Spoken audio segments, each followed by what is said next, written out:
Jeremias 18, um texto conhecido, vivenciado e rejeitado. Como assim, pastor? As pessoas não querem viver Jeremias 18.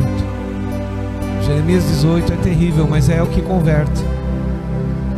Nós precisamos de Jeremias 18.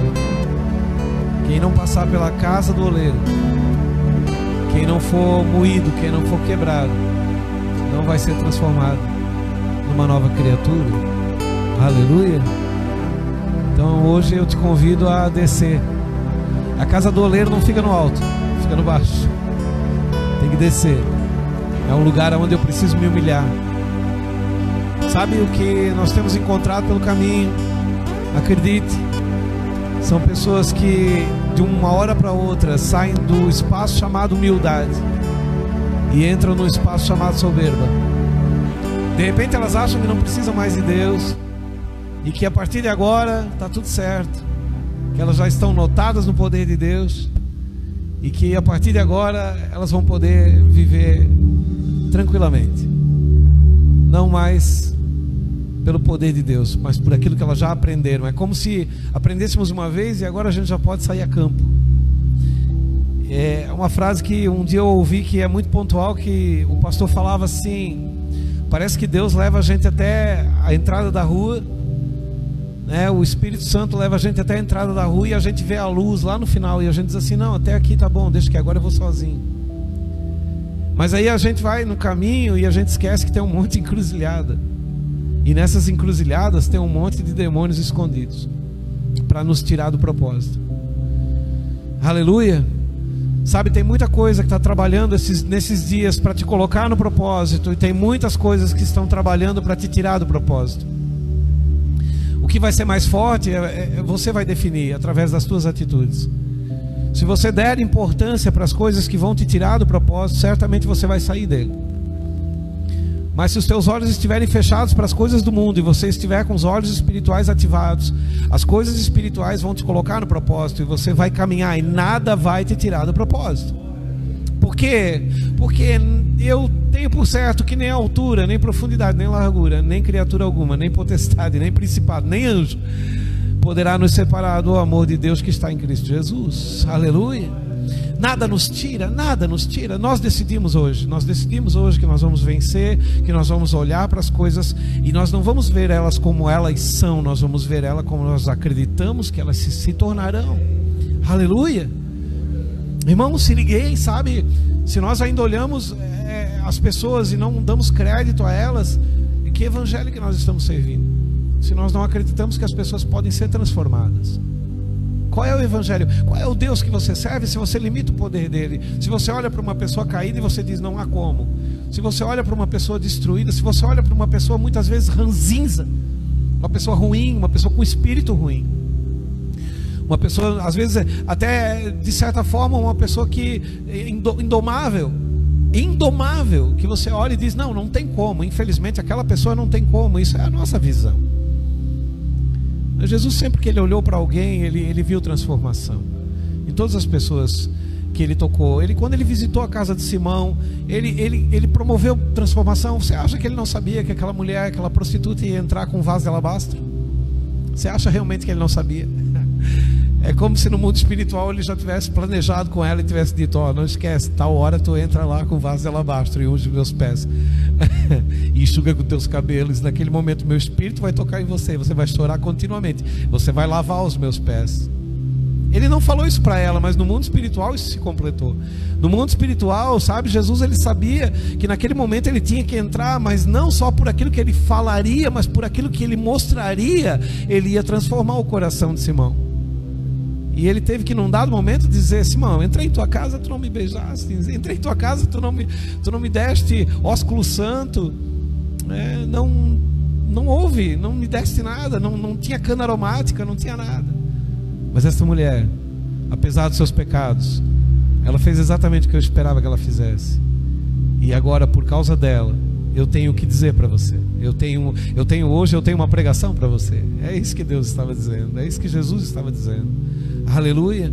Não há pessoas difíceis, irmão. Coloca isso no teu coração, não tem ninguém difícil. Não tem assim, não há ninguém difícil para Jesus. Ninguém é impossível para ele. Num dado momento, Paulo perseguia a igreja.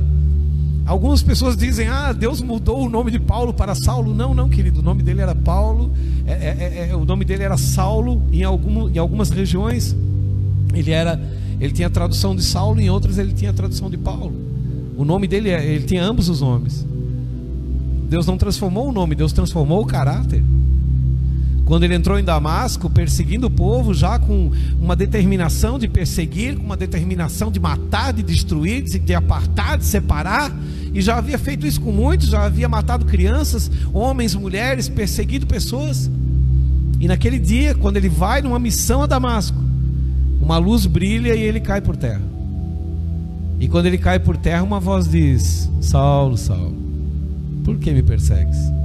É nisso que eu acredito.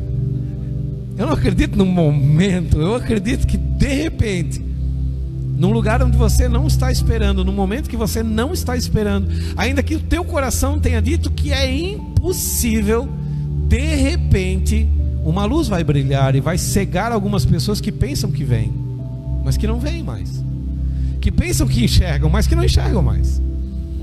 Aleluia! E aquela luz vai revelar a verdadeira cegueira humana, para que resplandeça a visão espiritual, não mais pelo que eu vejo, mas por aquilo que eu não vejo, porque o que eu vejo é passageiro, é temporário, vai acabar, mas o que eu não vejo é eterno. O que virá é eterno, o que virá é eterno. Eu me firmo no que virá. Eu não estou firmado no que eu estou vendo. Eu não estou firmado em situações, eu não estou firmado em falências, e nem em agressões, e nem em dificuldades. Eu estou firmado naquilo que Deus tem prometido no meu coração, dizendo: se creres, verás a glória de Deus. Aleluia! Você está aqui comigo, amém? E nós temos que descer. Nós temos que aprender a descer. É tão difícil descer. É tão difícil, por quê? Porque nós já estamos ouvindo Deus. Deus já está falando.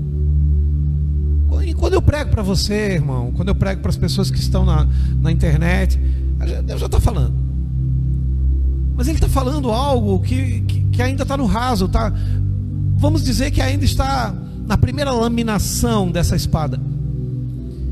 Você não desceu profundamente para ouvir a Ele, mas há um lugar que Ele quer falar coisas que Ele não pode falar publicamente, só para você Ele quer falar.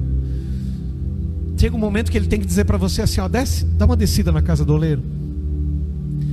Senhor, mas tu já está falando comigo. Eu sei, eu estou falando contigo num nível, mas quando tu descer, tu vai ouvir em outro nível. Quando você descer, o nível é outro, não é mais o nível que você está vivendo.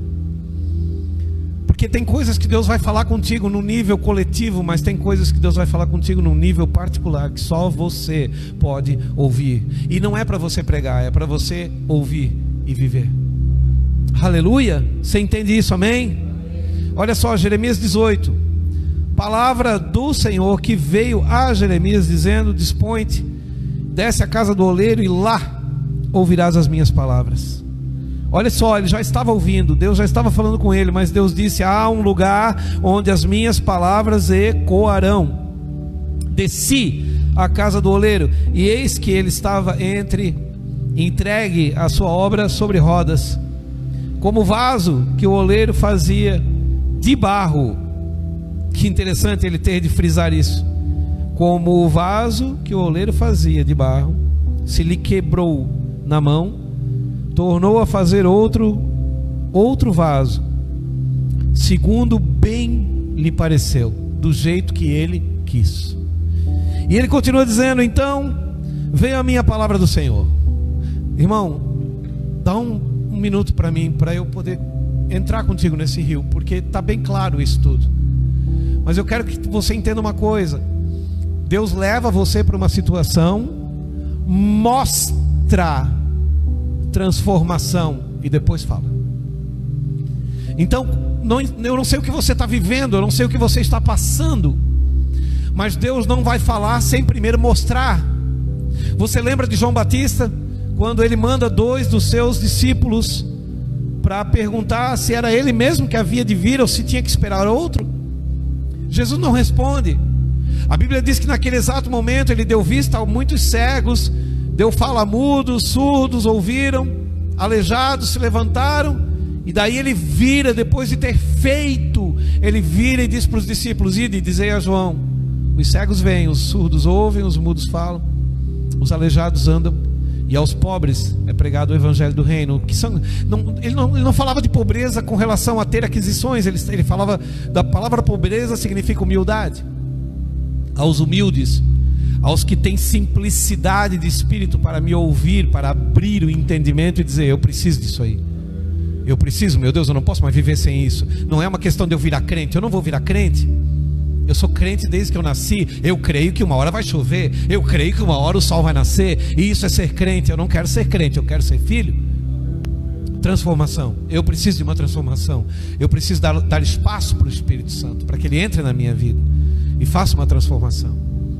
E é tão interessante que Jesus, ele leva Jeremias à casa do oleiro, e eu acredito que Jeremias desceu e ficou vendo o oleiro trabalhar e esperando Deus falar.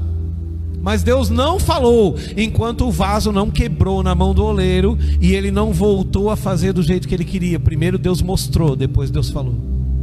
E aí o que Deus fala para Jeremias? Ele diz assim, versículo 6: não poderei eu fazer de ti como fez este oleiro, ó casa de Israel? Diz o Senhor: eis que como barro na mão do oleiro, assim sois vós na minha mão, ó casa de Israel. Deus primeiro mostra, olha a dificuldade daquele vaso. Aquele vaso estava praticamente pronto. A qualquer momento ele ia ser colocado no sol, ele ia secar, ia ser colocado no fogo, e já ia poder receber líquido. A qualquer momento ele estava praticamente pronto, mas estragou na mão do oleiro. E o oleiro não tinha uma planta. Por que você acha que no mundo inteiro, irmão, nós somos 7 bilhões de pessoas no mundo? Por que você acha que não tem ninguém igual a você? Por que você acha que não tem não existe outro Newton, irmão? Não tem outra pessoa parecida. Parecido até tem, chega bem pertinho às vezes, mas aí abriu a boca para falar, você já disse só a voz que mudou. Só o cabelo, a pontinha da orelha é diferente. Por quê? Porque Deus não tem uma planta, Deus não tem um projeto. Sabe, Deus não é que Ele não tem um plano, Ele não tem um projeto. Você é único, Ele te fez único. Ele te ama do jeito que Ele fez, aleluia. Não pelo que você se tornou, pelo plano que Ele tem para a tua vida, por aquilo que você vai se tornar a partir do momento que você compreender a palavra, aleluia. E Ele quebra na mão, e Deus faz uma pergunta: eu não posso fazer isso contigo? Você acha que eu não posso te quebrar? Sabe o que Deus estava dizendo? Você acha que eu não posso te moer? Você acha que eu não posso te quebrar o teu orgulho, o teu egoísmo, a tua egocentricidade, a tua teimosia, a tua ruína, o teu vício, o teu medo, a tua raiva? E eu não posso te transformar igual como eu quero e não como tu queres. Deus estava mostrando com que simplicidade Ele trabalharia numa vida. E muitas vezes nós olhamos para uma vida e nós dizemos: não, ali não, esse aí não, esse aí não tem como. Não tem gente difícil para Deus, irmão. O problema, mas por que Deus não faz? Porque tem um tempo para todas as coisas.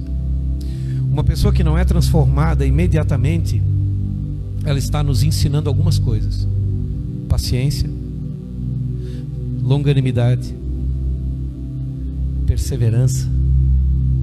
Ela está firmando uma verdadeira aliança.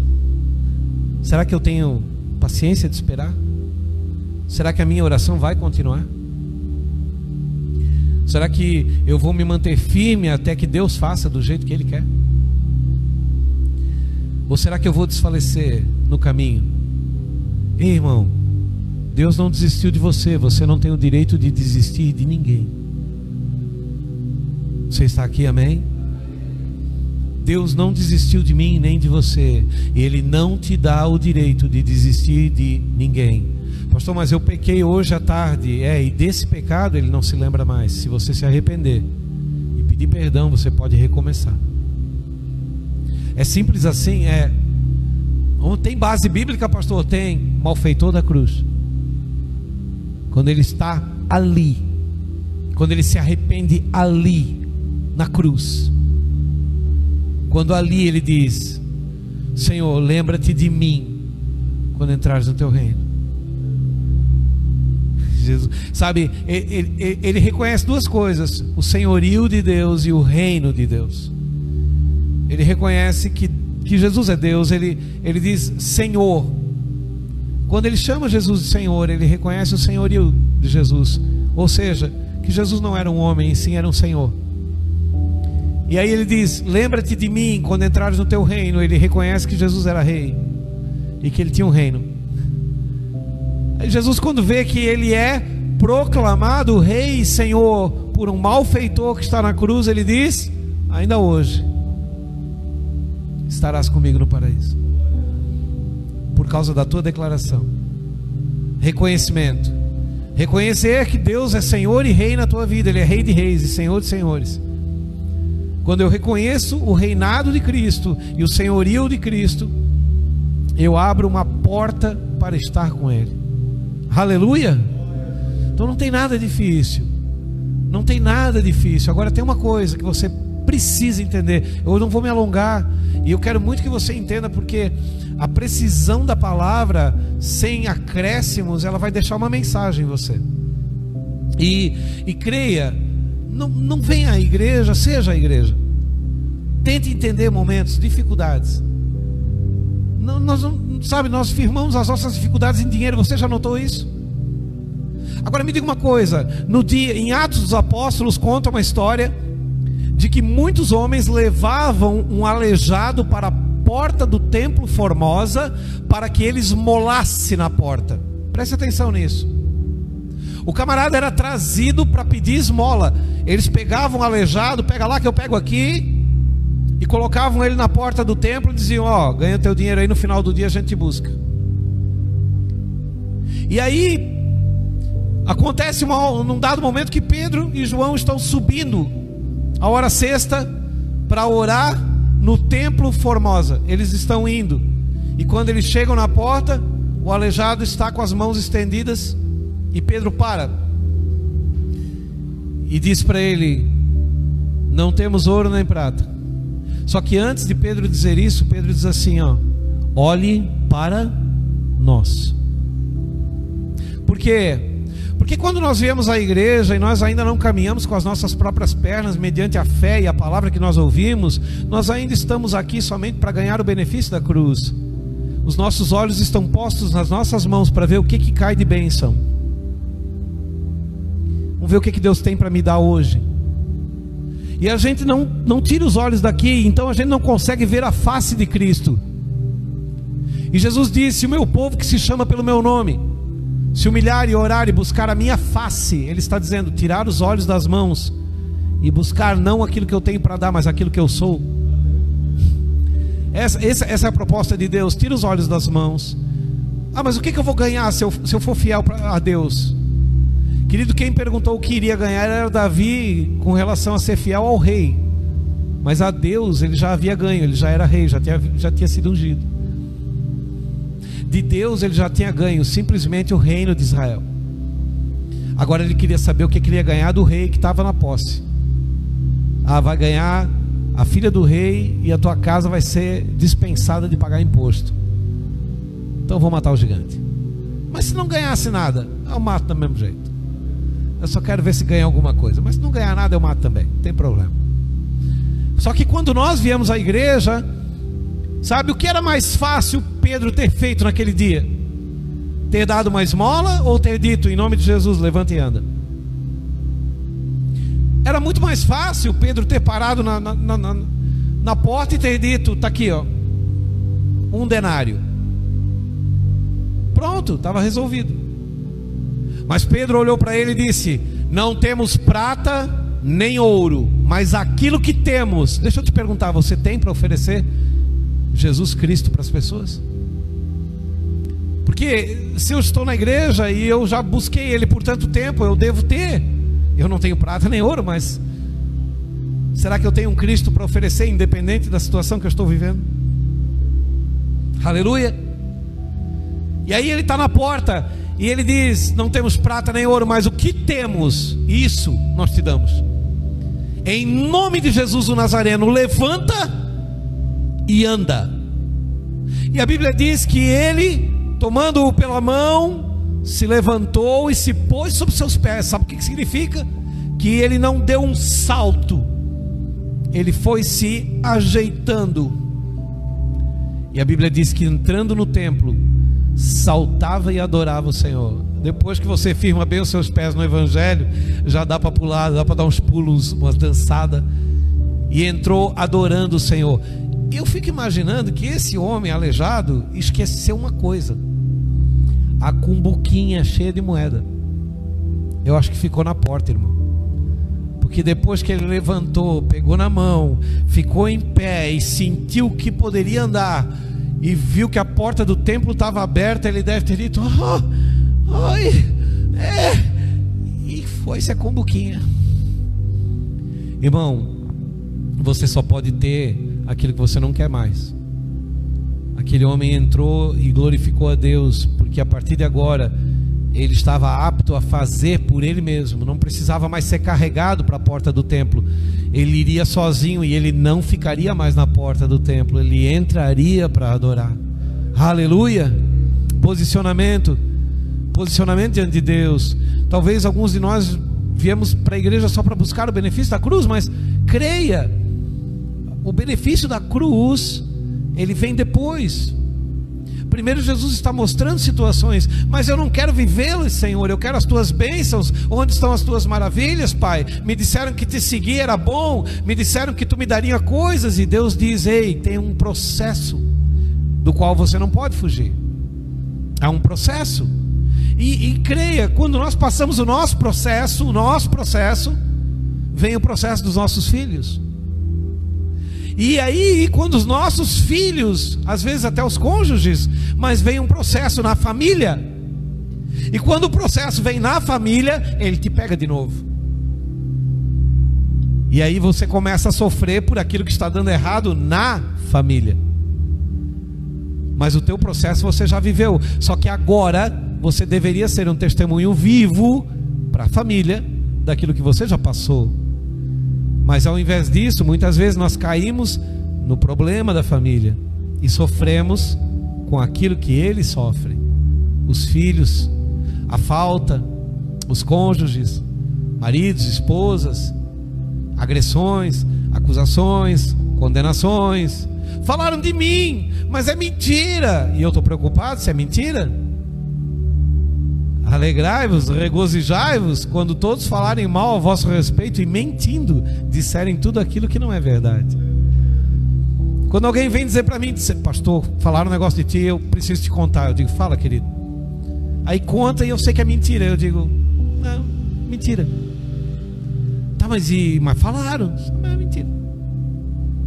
Se for verdade, é problema, irmão. E o pior é quando fala é verdade, aí você precisa se converter. Aí piorou. Aleluia. Mas é mentira, meu irmão. Nós estamos nos preocupando. Falaram mal de ti, ora por essa pessoa. Coitada, não tem nada para fazer, está falando até de ti. Olha só: pastor, te acusaram. É mentira? Dá bola. Para de te preocupar e de te incomodar e de ocupar o teu tempo precioso, o tempo da oração, o tempo do jejum, o tempo da meditação, com aquilo que, com falácias, com coisas que disseram. Ah, mas é verdade, então muda. Se é verdade, converte. Se é mentira, esquece. É dois caminhos. Aleluia. Agora não te incomoda com essas coisas, mas viva o processo. O processo. Que processo, pastor? Continua aqui comigo. Olha só, versículo 7. No momento em que eu falar acerca de uma nação ou de um reino para arrancar, derrubar e destruir, se tal nação se converter da maldade contra a qual eu falei, também eu me arrependerei do mal que pensava lhe fazer. Dá um tempinho aqui. Quando eu falar acerca de uma nação ou de um reino Aí você vai dizer: não, mas ele está falando de uma cidade, de um estado, de um país, de um reino, de um povo. Ei, nós somos nação santa. Nós somos povo adquirido, nós somos raça eleita, nós somos o reino. Quando ele diz assim, quando disserem o Cristo está aqui, o Cristo está ali, não vá, não procure, porque o reino de Deus está dentro de vós. Se o reino está dentro, você é a representação viva do reino de Deus. Aleluia! Você é a representação viva. Então, quando ele fala acerca de uma nação ou de um reino, ele está falando de nós, de alguém que já tem noção, de alguém que já conhece a palavra, de alguém que já deveria estar vivendo totalmente a palavra. E ele diz: quando eu falar acerca de ti, para destruir, arrancar, derrubar, se você se arrepender, então eu me arrependerei também. Quem tem que se arrepender primeiro, irmão? Jesus, ele diz assim, ó: se você se arrepender, eu também me arrependo. Ah, mas o Senhor, se arrependa primeiro para não me matar. Você não se arrepende? Depois, não dá, é você primeiro. Primeiro você se arrepende. Você se arrepende primeiro de tudo que você fez, falou, disse, pensou, sentiu. Depois eu me arrependo do mal que eu pensava te fazer. E a gente começa tudo de novo. É um processo, irmão. É um processo. Escute isso. Ele continua dizendo assim, ó, versículo 8: se tal nação se converter da maldade contra a qual eu falei, também eu me arrependerei do mal que pensava lhe fazer. E no momento em que eu falar acerca de uma nação ou reino, para edificar e plantar, se ele fizer o que é mal perante mim, e não der ouvidos à minha voz, então me arrependerei do bem que houvera dito lhe faria. Irmão, não dá para entrar na igreja, ouvir a palavra e voltar a viver a vida que eu vivia. Eu preciso de atitude. Quanto mais eu prometo que eu vou mudar, menos eu executo. Quanto mais silêncio eu fizer, mais eu vou agir. A palavra de Deus, por isso que ele disse para Josué: Josué, medita no livro dessa lei de dia e de noite, para que te vá bem e sejas bem sucedido. Quanto mais eu prometo, mais eu me comprometo. Quando você promete muito a Deus: eu vou fazer, eu vou mudar, ah Senhor, hoje é tudo diferente, ah Senhor, você cria um compromisso que você vai ter que cumprir. E aí vai ter uma cobrança interna. E essa cobrança interna vai ser a tua consciência lutando contra o teu espírito. A militância da carne contra o espírito. A militância, o espírito dizendo: você tem que cumprir. A carne dizendo: mas foi só na hora da empolgação. E o espírito: não, você tem que cumprir. E a carne dizendo: mas aquele momento é bonito, é um momento gostoso, está na igreja, tem musiquinha de fundo, acabaram de fazer um louvor, tem oração, tem um pastor tentando te convencer. Mas no dia seguinte não tem mais nada disso. Tem uma TV ligada, uma criança chorando, um menino gritando, alguém no computador, barulho de carro, a mulher nervosa, batendo tudo, jogando a louça, falando palavrão. E agora? Onde é que está a minha fé? E agora? Eu preciso de um ambiente, de um momento e de uma música, senão eu não encontro Deus. Se Ele habita dentro de mim, é tudo diferente. Independente do que aconteça aqui fora, eu não me movo por aquilo que eu vejo, mas por aquilo que eu creio. Aleluia. Amém? Quer ver? Ó, abra comigo Jeremias capítulo 1. Jeremias 1.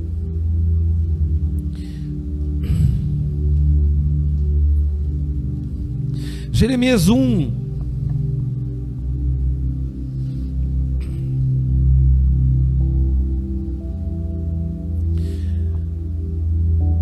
Olha só, versículo Versículo 8 em diante, ele diz assim, ó: não temas diante deles. Jeremias 1:8: não temas diante deles, porque eu sou contigo para te livrar, diz o Senhor. Depois estendeu o Senhor a mão e tocou-me a boca, e o Senhor me disse: eis que ponho na tua boca as minhas palavras. Olha que hoje te constituo sobre as nações e sobre os reinos, para arrancares, derrubares, destruíres e arruinares, e também para edificares e plantares. Sabe o que Deus estava dizendo para Jeremias? A partir do momento que você pregar a minha palavra, deixando que eu use você, que você seja, que a tua boca seja emprestada para mim, e que o meu espírito fale através de você, você vai arrancar, derrubar, arruinar e destruir o quê? As bases, os fundamentos e tudo aquilo que não é capaz de suportar a minha glória. Irmão, se alguém te der um terreno e disser para você: planta, você não vai lançar a semente sem preparar a terra, sem tirar as raízes, sem arrancar as raízes, sem tirar as pedras, sem derrubar alguns pilares, postes, fundamentos, bases. Então você precisa arrancar as coisas que estão impedindo você de plantar, derrubar bases que não são suas, destruir fundamentos que você não edificou e arruinar tudo aquilo que pode arruinar o teu plantio. Depois que você preparou a terra, mas é um processo doloroso, é um processo difícil. Passar por purificação, isso trata de purificação. Arrancar as coisas que eu não quero mais, querido, é muito difícil. Paulo um dia chega e diz assim: Senhor, 3 vezes já orei e ainda tenho um espinho na carne. Eu, quando fui à oração com essas palavras de Paulo, Deus me fazia lembrar teologicamente das piscinas de Roma, aonde as mulheres romanas, elas esperavam os homens de volta da guerra e eles se banhavam. Ali havia prostituição. Eu quero acreditar que alguns dizem: Paulo ficou com um problema na vista por causa da cegueira. Quem disse isso? Não, espinha na carne, não é nos olhos. Eu quero acreditar que Paulo lembrava dos seus pecados antes de ser convertido e dizia: meu Deus, essas coisas ainda passam pela minha mente, são lembranças do tempo que eu era na carne. E Jesus diz o que para ele? Paulo, minha graça te basta. Por quê? Porque a minha força se aperfeiçoa na tua fraqueza. Continua fraco aí, Paulo, que é para me buscar. Continua aí com esse problema na carne aí. Continua aí te condenando, te acusando nessa tua fraqueza. E quando tu te sentir muito, muito fraco, quebrado, caído, me busca. A minha força se aperfeiçoa na tua fraqueza. Quando tu estás fraco, é que estás forte. Aleluia! Você entende isso, amém? Deus não vai plantar e edificar sem primeiro preparar o terreno. E a preparação é dolorosa. Eu preciso passar pelo processo. Até porque quando Deus planta e edifica, e você vem aqui em cima dar o testemunho, você não testemunha do plantio e da edificação, você testemunha do processo que arrancou, que derrubou, que destruiu, que arruinou. Esse é o teu testemunho. Passei por isso, isso e isso, e Deus arrancou tanta coisa, e Deus destruiu, e chegou um dia que Deus derrubou, e chegou um dia que Deus arruinou. Mas no final, aí vem só o fecho do teu testemunho. No final, Deus plantou e edificou, e estou aqui para a glória do Senhor. E as pessoas aplaudem, aleluia. É o processo, aleluia. Você entende isso? Eu preciso entender isso. E quando eu entendo isso, eu não sofro mais pelas coisas que estão acontecendo. Por quê? Porque se eu entendo o processo, eu sei que é necessário passar por ele. É preciso. Irmão, por que Deus não pegou o povo do Egito? Olha só, o clamor do povo subiu até mim, e eu ouvi o clamor do povo e vi o sofrimento do povo por causa dos seus exatores. Deus falando para Moisés: Moisés, eu ouvi a oração do povo no Egito, e eu fui lá e olhei e vi, meu, que sofrimento. Vamos tirar o povo do Egito? Moisés, vamos, Senhor. Então vamos. Vou tirar assim, ó. Onde é que eu boto? Ah, ali, terra prometida. Pronto. Esse povo teria aprendido? Processo. Eu vou tirar o povo, mas no caminho eu vou arrancar, eu vou derrubar, eu vou destruir, eu vou arruinar. Quando eles chegarem em Caná da Galileia, eu vou plantar e vou edificar. Por que não tira logo? Por que espera tanto para tirar? Alguém desliga esse ar aqui, por favor. Já estou passando frio. Por que não tira logo? Por que espera tanto para tirar o povo do Egito? Por que passa 10 pragas no Egito, e o povo dentro do Egito vivenciando as pragas? Você acha que a invasão das rãs não chegou na casa também daqueles que estavam morando ali, dos hebreus? Daqui para mim, isso, acho que não, tenta de novo. Aleluia. Porque o que eu devo aprender com isso? Aqui, só vai comigo. Aleluia. Amém? Olha só, deixa eu terminar aqui para você entender por que as rãs que vieram, elas também invadiram a casa do povo de Israel. A escuridão foi para eles também. 3 dias de escuridão, 3 noites de escuridão. Os gafanhotos entraram também na casa deles. Quando o rio Nilo virou em sangue, na torneira deles também saiu sangue. Eles tiveram que se banhar ali naquele rio que tinha sangue também. Não deu para ir lá pegar um baldinho d'água e dizer: vou pegar uma parte que não tem sangue aqui, que Deus reservou para mim. Não, irmão, quando veio sobre a terra, veio para todos. Agora, no dia que Deus não quis que viesse, Ele falou assim: ó, pega o sangue do cordeiro e lava o umbral da porta, porque eu vou passar com a morte, aí vocês não vão ser afetados. Teve só uma praga que Deus defendeu eles, uma. O resto foi para que eles também aprendessem o processo de arrancar, derrubar, destruir e arruinar. Depois que eles saíram do Egito, aí eles começaram um processo de caminhada que iria ensinar eles acerca de perseverança, paciência, longanimidade, bondade, benignidade, domínio próprio. E mesmo assim, Corá e Datã tiveram que ser suprimidos, engolidos pela terra. E quantas outras coisas? Quantos morreram? Por quê? Porque foram desobedientes ao processo. É o processo, irmão. É o processo. Você está passando, talvez esteja, eu vou passar, já passei, parou um pouquinho, Deus está me dando um fôlego. Pastor, o senhor está profetizando? Não sei, irmão, eu prefiro estar preparado para o processo do que achar que eu estou pronto, e quando o processo chegar, eu não ter resistência. Aleluia. Sabe, por quê? Porque quando está muito mar de almirante, irmão, desconfia. O que a Bíblia diz sobre isso? Ai de vós quando todos falarem bem a vosso respeito. Ele diz assim: vigiai e orai.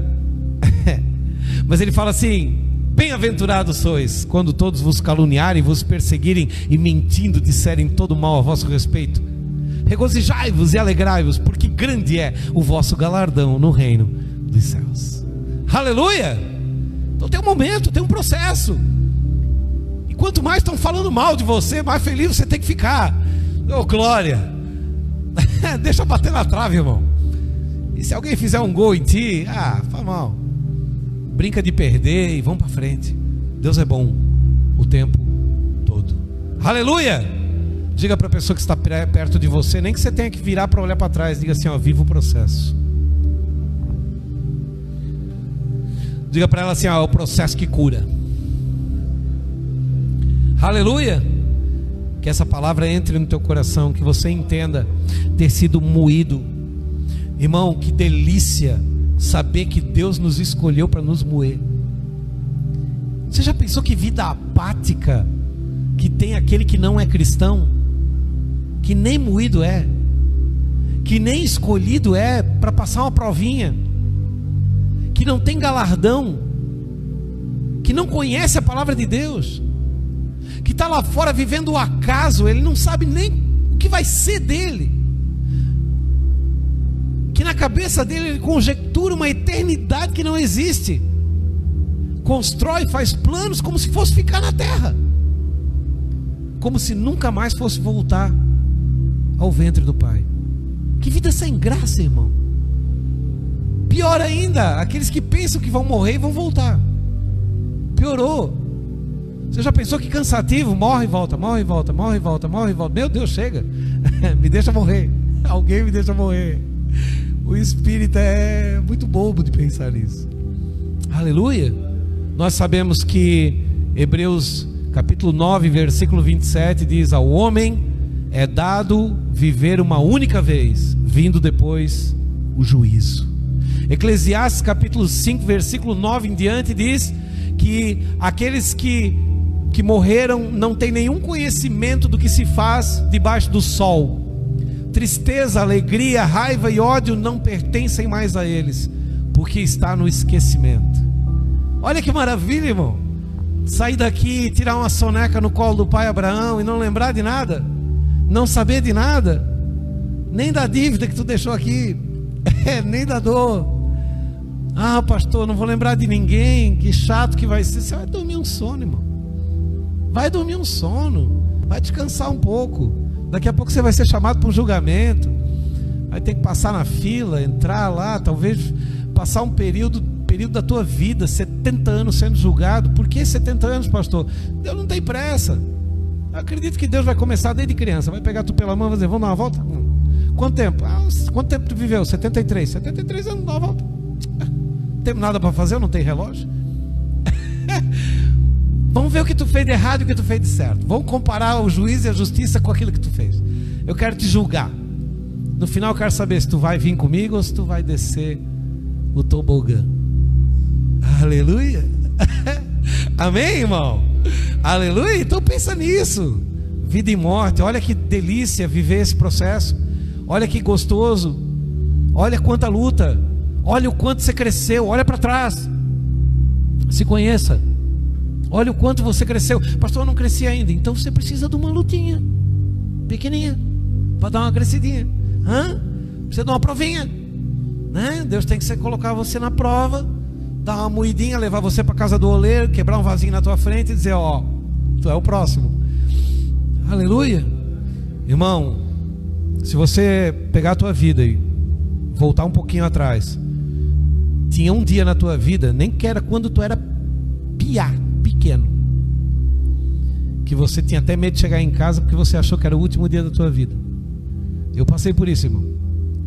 Chegar em casa assim, eu tinha aprontado tanto que eu pensei: hoje eu vou chegar em casa e acabou minha vida. Aí depois eu passei por essa prova, apanhei do meu pai, recuperei, e depois, quando passou essa prova, veio uma maior. Essa eu já tinha passado, já era pequena. Aí um dia veio prova tão grande que eu olhei para trás e falei assim: aquela provalhada que eu passei lá era tudo muito pequeno, coisa muito pequena. Hoje eu estou na prova. Só que um dia foi tão maior que eu olhei para aquela que eu dizia que era a prova, e eu olhei e falei: meu Deus, eu achava que aquilo era a prova. A prova é essa. E nunca acaba, irmão. Cada vez que tu pega um nível, Deus te pega aqui e diz assim: crescidinho, hein? Vamos subir um nível. Você já está grandinho, você já pode suportar mais. Aleluia. Quando você é pequeno, teu pai te dá um canivete para tu ajudar ele, só para brincar. Depois ele te dá um facão, depois ele te dá uma foice, depois ele te dá um zenzo, depois ele te dá a máquina de roçar, irmão. Chega uma hora que você cresce, ele tem que te dar coisas maiores para você trabalhar para ele. Então, te alegra com a prova, é ela que te aprova. Aleluia. Você aceita essa palavra? Aplauda o Senhor bem forte, amém. Vamos adorar, pastor. Vamos adorar o Senhor, aleluia. Glória a Deus. Fica de pé comigo, eu quero orar por você. Irmão, eu queria que você entendesse uma coisa. A nossa oração na igreja, ela é todo o período de pregação. Enquanto eu estou pregando, eu estou lavando você com o sangue do Cordeiro. Você já está bebendo e comendo. Porque se essa palavra não estiver alimentando o teu espírito, se essa palavra não estiver completando em você o que está faltando, sabe, você vem no culto aí passa uma semana, você até às vezes fala, eu estive no culto domingo, puxa, palavra lá, forte, aí alguém vira e diz assim, o que você pregou? O que ele pregou? Aí você diz assim, não sei, eu não sei o que ele pregou assim, mas foi... É a mesma coisa quando você come, irmão. Você come de segunda-feira, você senta na mesa e come. Mas se eu te perguntar o que você comeu segunda-feira, você vai dizer: feijão. Feijão tinha, eu não me lembro. Você não lembra o que comeu, mas você sabe que se alimentou.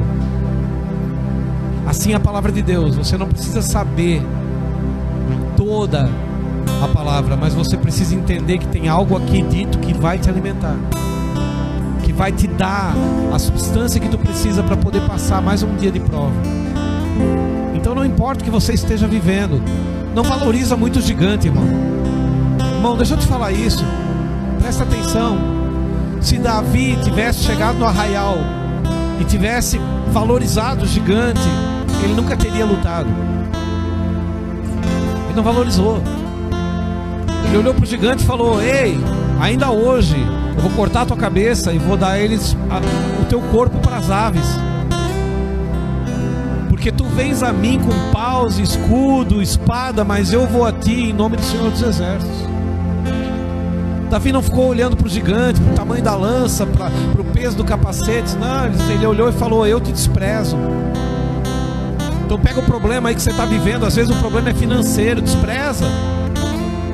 Às vezes o problema é relacionamento, despreza um pouco, larga um pouco isso, solta, deixa o Senhor, trabalha aí, ó. Não vou valorizar o gigante. Às vezes o problema é vício, não valoriza aquilo. Irmão, quando você pega um camarada com abstinência, a abstinência, ela tem duas fases. A primeira é a real, e a segunda é a fase psicológica. Quanto mais o abstido de droga, de bebida, quanto mais ele valorizar a abstinência, quanto mais ele disser: eu precisava, mas só hoje, quanto mais, pior vai ficar. Há duas fases. A real é muito pequena. A abstinência psicológica vai fazer com que ele caia, porque a real não derruba. Aleluia, você está aqui, amém? A abstinência real não derruba. O que derruba é a mente. Essa derruba. Essa vai te convencer que é só hoje. Não, só hoje, amanhã. Assim é a prostituição. Prostituição é outro vício. Pessoas, não, só hoje, amanhã eu já, vou dar só uma olhadinha. Não faz mal, não tem ninguém aqui, a porta está fechada. Ei, os olhos do Senhor estão sobre toda a terra. Ele vê tudo. Não adianta fechar a porta, Ele entra junto com você, senta do teu lado, fala: vamos ver o que hoje. Aleluia. Então eu preciso de santificação. É possível? É um exercício, mas tem que arrancar, derrubar, destruir, arruinar. Tem que ter coragem. Para poder vencer isso, tem que ter coragem. Aleluia! Senhor e Deus e Pai, Pai de misericórdia, graça, poder, Pai, nós entregamos nas Tuas mãos a nossa vida, a nossa luta. Tem uma luta, Senhor, muito grande. Tem áreas da nossa luta que nós podemos vencer, podemos fazer, podemos lutar, podemos batalhar. Mas hoje nós queremos ser como Davi, que consultou a Ti dizendo: devo descer ao arraial dos filisteus? E Tu disseste na primeira vez: vai, desce. Ele descendo venceu uma boa parte da luta. mas uma segunda vez ele te consultou novamente e tu disseste: não descerás, não subirás. Caminharás, irás por trás das copas das amoreiras, e quando ouvires estrondo de carros e cavalos, é o teu Senhor que sai a pelejar em teu favor. É dessa maneira que nós queremos, Senhor. Queremos que tu saia a pelejar em nosso favor, que tu faça as nossas guerras, Senhor, que tu vá à frente, meu Pai. Não queremos mais fazer do nosso jeito, da nossa maneira. Está dando errado, Pai. E se do nosso jeito está dando errado, ser, Senhor, dependentes de Ti vai resolver, Pai, porque Tu é que sabe quais são os pensamentos que tens a nosso respeito, pensamentos de paz e não de mal, para nos dar o fim que desejamos. Então passaremos a orar a Ti e Tu nos ouvirás. Te buscaremos e Te encontraremos. Quando Te buscarmos de todo o nosso coração, serás achado de nós. Sim, Senhor, porque essa é a Tua promessa. Essa é a chave que nós estamos levando desse lugar essa noite. Louvado e engrandecido seja o Teu grande e poderoso nome, Senhor. Bendito sejas Tu, Deus das nossas misericórdias. Salva-nos de todas as maneiras possíveis, Senhor. Dá-nos, Senhor, a paga da nossa fé. Nós viemos Te buscar. Sim, Senhor. Não queremos ouro nem prata, mas queremos de uma só feita. Que o Teu nome, Jesus Cristo, seja colocado dentro de nós, para que de um salto possamos nos levantar e caminhar novamente. Ajuda-nos nas nossas fraquezas, pela Tua misericórdia. Ajuda-nos, Senhor. Nós não precisamos ser julgados, precisamos de ajuda. E viemos Te pedir isso essa noite, em nome de Jesus. Em nome de Jesus. E a igreja que crê diz: aplauda o Senhor. Vamos adorar um pouco?